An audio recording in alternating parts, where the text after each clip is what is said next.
மதுரையில கீழடின்னு ஒரு ஊர்ல பிப்ரவரி 22 மேகான்னு ஒரு பெண் குழந்தை பிறக்குது. அவளோட அம்மா அப்பா சின்ன வயசுல படிக்கலனாலும் மேகாக்கு படிப்பு எவ்வளவு முக்கியம் அப்படின்னு நல்லா சொல்லி கொடுத்திருக்காங்க. ஏன்னா மேகா நல்லா படிச்சா மொத்த குடும்பத்தோட தலையெழுத்தும் மாறும் அப்படிங்கிற நம்பிக்கை இருந்துச்சு. மேகாவும் இதை நல்லா புரிஞ்சுக்கிட்டு நல்லா படிக்கிறா. மதுரை தியாகராஜா காலேஜ்ல செலக்ட் ஆகி ஃபர்ஸ்ட் இன்டர்வியூலயே ஒரு ஐடி கம்பெனில செலக்ட் ஆகி முதல் முறை அவளோட ஊரை விட்டு சென்னைக்கு போறா. ஆனா பேருக்கு தான் அம்மா அப்பா கூட இல்ல. ஏன்னா ஒரு நாளைக்கு அட்லீஸ்ட் 10 வாட்டியாச்சும் வீட்டுக்கு கூப்பிட்டுருவா. பெரிய ஊரு, புரியாத ஊரு. ஆனா மேகாவோட கீர்த்தி அங்க இருந்ததுனால ஏதோ அவங்க வீட்டுல ஸ்டே பண்ணி சமாளிச்சிட்டா. ஆனா திடீர்னு ஒரு நாள் மேகாவோட அம்மா அப்பாக்கு எந்த ஒரு காலுமே வரல. கீர்த்தி கிட்ட என்னன்னு கேட்டா அவ வீட்டுக்கும் வரலன்னு சொல்றா. அம்மா அப்பாக்கு ரொம்ப பயமா இருந்தாலும் ஏதாச்சும் ஒரு வேலை நாள் தான் புள்ள கால் பண்ணாம இருக்கும்னு அவங்களும் அமைதியா இருந்தாங்க. இப்படி இருக்கும்போது ஒரு கால் வருது. உங்க பொண்ணு ஹாஸ்பிட்டல்ல அட்மிட் ஆகியிருக்காங்க, அவங்களை யாரோ பிசிக்கலி அசால்ட் பண்ணிருக்காங்க, சோ நீங்க ஸ்டேஷன் வந்து எஃப்ஐஆர் போடுங்கன்னு சொல்றாங்க. மேகாவோட அப்பாக்கு ஒரு பாயிண்ட்ல இது ரேப் அப்படின்னு தெரிஞ்ச உடனே உடஞ்சு போறாரு. இப்போ இப்படி ஒரு மோசமான விஷயத்த யாரு பண்ணாங்க அப்படின்னு நம்ம கண்டுபிடிக்க போறோம். ஏன்னா அந்த ப்ராசஸ்ல நம்ம எதிர்பார்க்காத நிறைய விஷயங்களை நம்ம தெரிஞ்சுக்க போறோம்.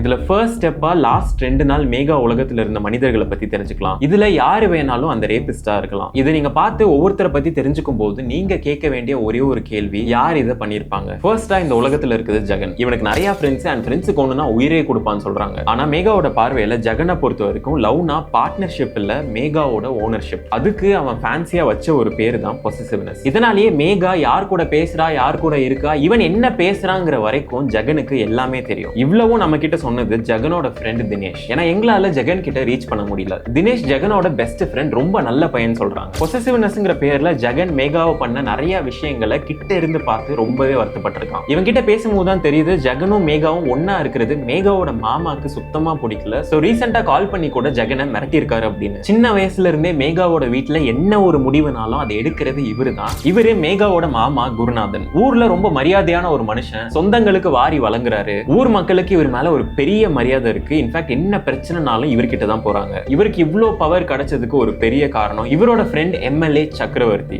என்ன பிரச்சனை வந்தாலும் ஹேண்டில் பண்றதுக்கு பவரும் பழக்க வழக்கமும் இவர்கிட்ட தான் இருக்கு. இதனாலதான் ஊர்ல என்ன பிரச்சனை வந்தாலும் குருநாதன் கிட்ட வருவாங்க. பட் அதுக்கான ஆக்சுவல் சொல்யூஷனை கொடுக்கறது இந்த சக்கரவர்த்தி தான். இன்ஃபேக்ட் மேகாவை ஊர்ல ஒருத்தன் தொந்தரவு பண்றான் அப்படிங்கிற ஒரு விஷயம் குருநாதனுக்கு தெரிஞ்ச உடனேயே எம்எல்ஏ சக்கரவர்த்தியோட ஆளுங்க அவனை அடிச்சிட்டாங்க. அடிவாங்கின இவன் பேரு கிஷோர். வெளி உலகத்தை பொறுத்த வரைக்கும் இவன் ஒரு பொறுக்கி. ஆனா வெளி உலகத்துக்கு தெரியாதது ஒரு பாய்ஸ் ஸ்கூல்லயே படிச்சு பொண்ணுங்க கிட்டே பேசாததுனால அவங்களும் நம்மள மாதிரி ஒரு உயிர் அப்படிங்கிற புரிதல் இல்லாம இருக்கிற ஒரு பான் அடிக்ட். எஸ்பெஷலி இந்த ஒரு பிரச்சனைக்கு அப்புறம் மேகாவோட ஃபேமிலியை எப்படியாச்சும் பழி வாங்கணும்னு சுத்திட்டு இருந்தான். அண்ட் ஆனஸ்ட்லி பொண்ணுங்களுக்கு இந்த மாதிரி பசங்க பின்னாடி சுத்துறது புதுசே இல்ல. இன்ஃபேக்ட் இப்பெல்லாம் யாரும் சுத்தலனா தான் ஆச்சரியமா இருக்கு. ஏன்னா சென்னையில கூட கீர்த்தி வீட்டுக்கு போகும்போது இவன் பின்னாடி சுத்திட்டே இருப்பான். இவன் அங்க இருக்கிற எல்லாருக்குமே தெரிஞ்சிருக்கும். ஆனா இவன் யாருன்னே யாருக்கும் தெரியாது. நம்மளோட அண்டர்ஸ்டாண்டிங்காக இவனை மணின்னு கூப்பிடுவோம். சாயங்காலம் மேகா போற ரூட்ல ஒரு பாட்டிலோட இவனை நீங்க பார்க்கலாம். இவன் இது வரைக்கும் எந்த ஒரு பிரச்சனையும் பண்ணாம இருந்தாலும் அங்க இருக்கிற கோவில் பூசாரிக்கு இந்த ஒரு நியூஸ் கேட்ட உடனே இவன் மேலதான் ஒரு பெரிய சந்தேகம் வந்துச்சு. இவரு பேரு மூர்த்தி. மேகா சென்னை வந்த கொஞ்ச நாள்ல அவ பெருசா நம்பின சில பேர்ல இவரும் ஒருத்தர். எந்த ஒரு நல்ல காரியம் பண்றதுக்கு முன்னாடி இவர்கிட்ட பேசிட்டு தான் அவ போவா. மேகாவை பொறுத்த வரைக்கும் இவரு ரொம்ப நல்ல மனுஷன். இந்த பூசாரியும் சரி, இந்த கோவிலையும் சரி,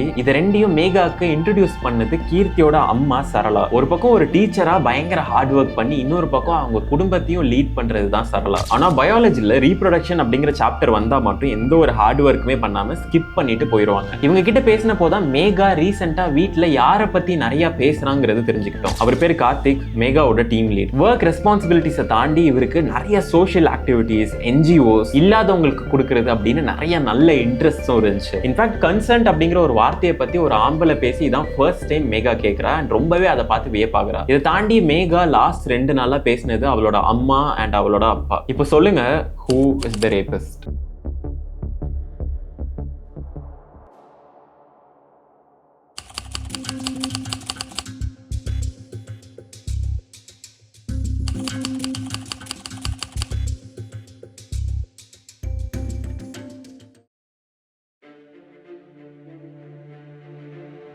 ஆஃப்டர் தரோ இன்வெஸ்டிகேஷன் மேகா இந்த நிலைமைக்கு போனதுக்கு பிரைமரி சஸ்பெக்டா யாரை சொல்றாங்க அப்படின்னா, வெளியே ஹார்ட் ஒர்க்கிங்கா தெரியுற சரளா அண்ட் வெளியே ரொம்ப நல்லவனா தெரியுற தினேஷ். இதை ஏன் அப்படின்னு நீங்க தெரிஞ்சுக்கணும் அப்படின்னா இதை கேளுங்க. உலகத்திலே இந்தியால தான் அடலசன்ட் பாப்புலேஷன் ஜாஸ்தி. At the same time lack of sex எஜுகேஷன்லயும் நம்ம டாப்ல தான் இருக்கும். நம்மளோட பேசிக் சிலபஸ்ல செக்ஸ் எஜுகேஷன் இல்லாததே ஒரு பெரிய ப்ராப்ளமா இருக்கும் போது இருக்கிற ஒரே ஒரு ரீப்ரொடக்ஷன் சாப்டரையும் சரளா மாதிரி டீச்சர் சொல்லி தராம ஸ்கிப் பண்றது இந்த ரேப்புக்கு ஒரு பெரிய காரணம்னு சொன்னா நம்புவீங்களா? இப்போ யூகேல நெதர்லாண்ட்ஸ் மாதிரி ஒரு ஸ்டாண்டர்டைஸ்ட் செக்ஸ் எஜுகேஷன் இங்க கொண்டு வரணும்னு நான் சொல்லல. அஃப்கோர்ஸ் வெஸ்டர்ன் கண்ட்ரீஸ் வேற, நம்ம வேற. பட் கென்யா மாதிரி நம்மளோட ஃபினான்ஷியலி ரொம்ப பேக்வர்டா இருக்கிற ஒரு கண்ட்ரியை பத்தி தெரிஞ்சுக்கலாமா? கென்யால நைரோபின்னு ஒரு ஸ்லம்ல 20 to 25% high school girls rape பண்றாங்க. அதாவது 5ல் ஒரு பொண்ணு, அண்ட் இது அங்க ரொம்ப நார்மல். இன்ஃபேக்ட் நிறைய பசங்க பொண்ணுங்க மினி ஸ்கர்ட் போட்டாலோ இல்ல நைட்டு தனியா நடந்தாலோ ரேப் பண்றதுல தப்பு இல்லைன்னு நினைக்கிறாங்க. சோ இதை சால்வ் பண்றதுக்கு என்ன பண்ணாங்கன்னா, சரளா மாதிரி எந்த சாப்டரையுமே ஸ்கிப் பண்ணாம கேர்ள்ஸுக்கு செல்ஃப் டிஃபென்ஸ் டீச் பண்ணி எம்பவர் பண்றதை தாண்டி பசங்க எப்படி விமனை ரெஸ்பெக்ட் பண்ணுங்கிற வரைக்கும் சொல்லி தராங்க. எஸ்பெஷலி அவன் கண்ணு முன்னாடி ஒரு ப்ராப்ளம் நடக்குது அப்படின்னா அதை எப்படி தினேஷ் மாதிரி பார்த்துக்கிட்டே சும்மா இருக்கணும்னு சொல்லாம தடுத்து நிறுத்துறதுக்கும் சொல்லி தராங்க. ஏன்னா ஜெர்மனி, பிரான்ஸ் மாதிரி நிறைய கண்ட்ரீஸ்ல இது மாதிரி தப்பு நடக்கும் போது அதை தடுத்து நிறுத்தாம இருக்கிறதே லீகலி தப்பு. இதெல்லாம் டீச் பண்ணி ரிசல்ட்ஸை ஸ்டான்ஃபோர்ட்ல இருந்து மெஷர் பண்ணும்போது அடுத்த வருஷமே 74% பாய்ஸ் அவங்க முன்னாடி நடக்கிற பிசிக்கல் ஆர் செக்சுவல் அசால்ட்டை தடுத்து நிப்பாட்டியிருக்காங்க. அண்ட் எஸ்பெஷலி டீனேஜ் பிரெக்னன்சினால டிராப் அவுட் ஆகிற பொண்ணுங்களோட பெர்சன்டேஜ் 46 கம்மியாகுது. இமேஜின் ஃபண்டமெண்டலி நம்ம கண்ட்ரில இருக்கிற சின்ன பசங்க இதை பத்தி தெரிஞ்சுக்கிட்டாங்க அப்படின்னா எவ்வளவு ஒரு நல்ல சொசைட்டியை கிரியேட் பண்ணுவாங்க அப்படின்னு. இந்த இன்வெஸ்டிகேஷன்ல செகண்டரி சஸ்பெக்டா இருக்கிறது மேகாவோட பாசமான மாமா குருநாதன். இவர் என்னதான் மரியாதையான ஒரு மனுஷனா இருந்தாலும் அவரை பொறுத்த வரைக்கும் அவரோட மொத்த மரியாதையும் அந்த குடும்பத்தோட பொண்ணோட பாடியில தான் இருக்கு. இதனாலேயே பொண்ணுங்கன்னா பியூரா அமைதியா தென்றல் மாதிரி இருக்கணும்னு நினைப்பாரு. ஆனா இதுல ஏதாச்சும் ஒரு செக் பாக்ஸ அந்த பொண்ணை டிக் பண்ணல அப்படின்னா அவர் குடும்பத்தோட மானம் போயிரும் அப்படின்னு அந்த பொண்ணை இவர் கம்ப்ளீட் கண்ட்ரோல்ல வச்சுக்க ட்ரை பண்ணிருக்காரு. நான் இதுல குருநாதனுக்கு தான் சப்போர்ட் பண்றேன். ஐ திங்க் அது ரொம்ப ஒரு நல்ல விஷயம். ஏன்னா இந்தியால 2022ல வெறும் 31,516 ரேப் கேஸ் மட்டும் தான் வந்திருக்கு. என்னடா கம்மின்னு சொல்றேன்னு கேட்டீங்கன்னா இது ஆக்சுவலா கம்மி தான் மத்த கண்ட்ரீஸை பார்க்கும்போது. ஏன்னா 2013ல United Nations Office on Drugs and Crimes கொடுத்த ரிப்போர்ட் படி ஒவ்வொரு 1 lakh பாப்புலேஷனுக்கும் அப்ராக்சிமேட்லி யூஎஸ்ல 27 ரேப் கேசஸ், யூகேல 36, ஸ்வீடன்ல 60, ஆனா நம்ம இந்தியால வெறும் 2 தான். இதுக்கு ஒரு பெரிய காரணம் நம்ம சப்போர்ட் பண்ற குருநாதன் அங்கிள் தான். ஏன்னா பொண்ணுங்கனாலே பியோர் அப்படின்னு சொல்லி இங்க ரேப் மாதிரி ஒரு கொடூரமான விஷயம் நடந்தாலுமே அதுல வெறும் 15% பீப்புள் மட்டும் தான் தைரியம் எடுத்து போலீஸ் கிட்டயே ரிப்போர்ட் பண்றாங்க. மத்த எல்லாருமே கண்டிப்பா ரிப்போர்ட் பண்ணோம் அப்படின்னா பொண்ணு பியோர் இல்லைன்னு வெளியே தெரிஞ்சிருங்கிற பயத்திலேயே பண்றது இல்லை. ஏன்னா ரிப்போர்ட் பண்ணா பொண்ணு கெட்டிருச்சுங்கிறது வெளியே தெரியும், குடும்ப மானமே போயிடும். எஸ்பெஷலி குருநாதன் மாமாவால வெளியே தலை காட்ட முடியாது. இதுல இன்னொரு ஒரு கொடூரமான விஷயத்தையும் நான் கத்துக்கிட்டேன். நிறைய ரேப் கேசஸ் செக்ஷுவல் டிசைரை தாண்டி இன்னொரு ஒரு காரணத்துக்காக நடக்குது. இன்ஃபேக்ட் அந்த காரணத்துக்காக தான் மெஜாரிட்டி ரேப்ஸ் நடக்குது. அது என்னன்னா இவங்க எல்லாருமே அந்த மொத்த குடும்பத்தோட மரியாதையும் அந்த பொண்ணோட பாடியில பிளேஸ் பண்ணதுனால யாருக்காச்சும் அந்த குடும்பத்தோட ஆம்பளையே கஷ்டப்படுத்தணுமா, இல்ல அந்த குடும்பத்தையே அசிங்கப்படுத்தணுமா, அவங்க கம்யூனிட்டியவே அழிக்கணுமா, இல்ல பெருசா பழி வாங்கணுமா, எல்லாத்துக்கும் இருக்கிற ஒரே சொல்யூஷன் அந்த வீட்டுல இருக்கிற பொண்ணை ரேப் பண்றது. இதனாலதான் நிறைய ஜாதி சண்டையில, மத பிரச்சனையில, ஈவன் வார்ல கூட செக்ஷுவல் டிசைருக்காக ரேப் பண்ணாம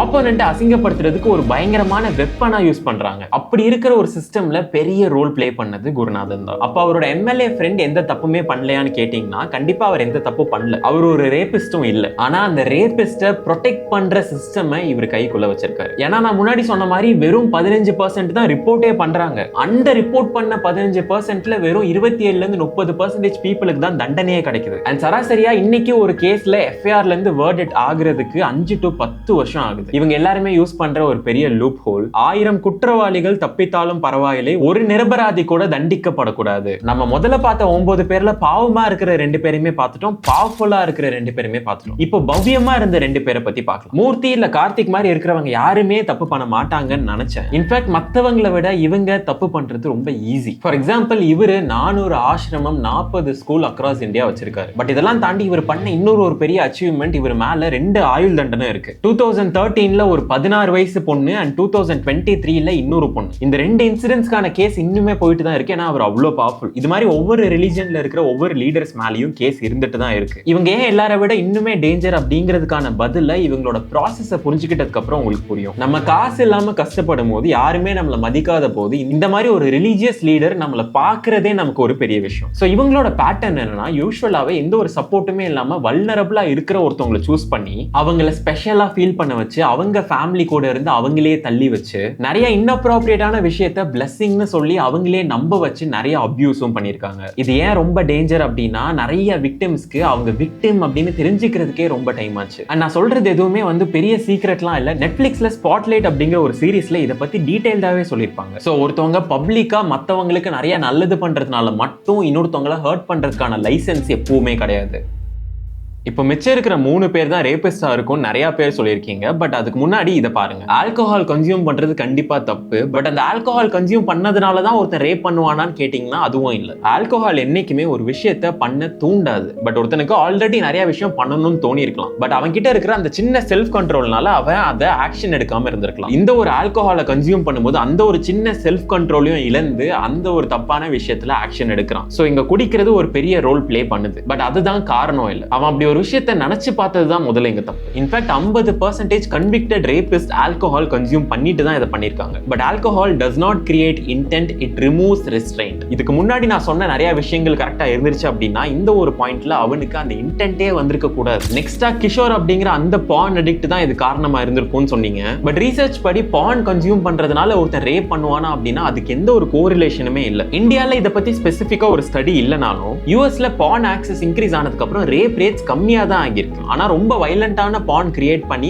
அதை ஒருத்தவங்க கன்சியூம் பண்ணாங்க அப்படின்னா யூசுவலாவே அவங்களோட பிஹேவியர் ஆப்போசிட் ஜெண்டர் கிட்ட ரொம்ப அக்ரெசிவா தான் இருந்திருக்கு. சோ இங்க கிஷோர் ஒரு கோ எஜுகேஷன்ல படிச்சு சின்ன வயசுலயே அவங்களும் நம்மள மாதிரி ஒரு ஹியூமன் தான் அப்படிங்கிற ஒரு புரிதல் இருந்துச்சுனாலே அவனுக்கு லேட்டரா கிடைச்ச அந்த ஒரு பான் ஆக்சஸ்னால எந்த ஒரு பாதிப்புமே இருந்திருக்காது. லாஸ்டா எல்லாருமே சஸ்பெக்ட் பண்ண ஜெகனை பொறுத்த வரைக்கும் மென் எப்பவுமே விமனோட சுப்பீரியர். இந்த ஒரு மேல் பிரிவிலேஜ் இருக்கிறதுனால எல்லாரும் ரேப் பண்ணுவாங்க நம்ம சொல்ல முடியாது. ஆனா ரேப் பண்ற எல்லாருக்குமே இந்த ஒரு மேல் பிரிவிலேஜ் இருக்குது. அது எப்போ நினைச்சு பார்க்க முடியாத அளவுக்கு மோசமாகுது அப்படின்னா இந்த மாதிரி ஒரு விஷயத்த பண்ணதுக்கு அப்புறமும் நிறைய பேர் அவன் பண்ணது சரி அப்படின்னு நியாயப்படுத்தும் போது தான். நான் சொல்றது நீங்க நம்பல அப்படின்னா 2012 நிர்பயா கேஸ்ல இருந்த ஒரு அஃபெண்டர் என்ன சொல்றான்னு கேளுங்க. ताली कभी एक हाथ से नहीं बजती, दोनों हाथों से बजती है।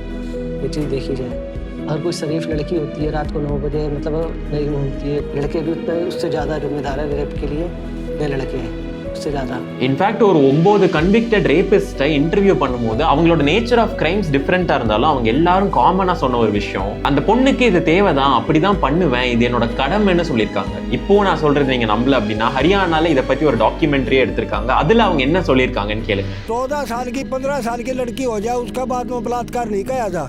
क्या कहता है फिर उनकी दोनों रजामंदी. कहावत है कि एक हाथ से ताली नहीं बजती, दोनों बातें हैं जिस बातें से यार. लड़का लड़की गलती करे हैं. हाँ, रेप के केसेस में भी लड़कियों की गलती होती है. लड़कियों की भी तो कुछ गलती होगी जब भी तो रेप होया. இப்போ இதுல யாரு தான் ரேபிஸ்ட் அப்படின்னு கேட்டீங்கன்னா எஜுகேட் பண்ண மிஸ் பண்ண சரளால இருந்து அந்த சிஸ்டமை கண்ணா பின்னான்னு அபியூஸ் பண்ண அந்த எம்எல்ஏ வரைக்கும் எல்லாருமே இங்க குற்றவாளி தான். நம்ம பார்த்த மேகா இங்க ஒரு பொண்ணு இல்ல. அவளை சுத்தி இருந்த 9 கேரக்டருமே மேகா மாதிரி ஒரு பொண்ணு விக்டிமா மாறினதுக்கு ஒரு பெரிய காரணமா இருந்திருக்காங்க. இது மாதிரி நிறைய கதைகளோட ஒரு ரெப்ரசன்டேஷன் தான் மேகா.